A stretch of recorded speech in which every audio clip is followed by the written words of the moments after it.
Hello বন্ধুরা, আমি মৌসুমি আবার একটা নতুন রেসিপি নিয়ে চলে এসেছি। তো আজকে রেসিপিটা হচ্ছে সাবুদানার খিচুড়ি। তো বন্ধুরা চলো আমি কিভাবে বানাই তোমরা দেখে নাও। তো প্রথমে এখানে মুগ ডালটাকে আর তেলের মধ্যে হালকা করে একটু ভেজে নিলাম, তারপরে ধুয়ে ভালো করে গরম জলের মধ্যে লঙ্কা নুন হলুদ দিয়ে একটু ফুটিয়ে নেব, মানে সেদ্ধ করে নেব। আর তোমরা যে যেরকম সবজি খাবে তো সেই অনুযায়ী সবজি দেবে। তো আমার কাছে ছিল আলু আর বেগুন, আমি সেটাই দিয়েছি। তো দেওয়ার পরে দেখো প্রেশার কুকারে ট্রান্সফার করে ওখানে একটু 4টে সিটি দিয়ে নিয়েছি।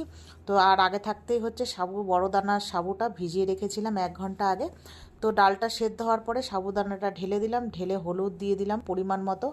ঠিক আছে, ওদিকে একটা সিটি হলেই ওটা নামিয়ে দেবো। আর এদিকে ফোড়নের জন্য দিচ্ছি শুকনো লঙ্কা আর হচ্ছে হচ্ছে 5 ফোড়ন। তো এবার দেখো হয়ে গেছে, এবার ঢেলে নেব। তারপরে একটু পরিমাণ মতো মিষ্টি দেব, আর নামানোর সময় দেব একটু ঘি। হয়ে গেল সাবুদানার খিচুড়ি। তো ইয়াম্মি ইয়াম্মি টেস্টি, তোমরাও এভাবে বানিয়ে খাবে। তো চলো টাটা।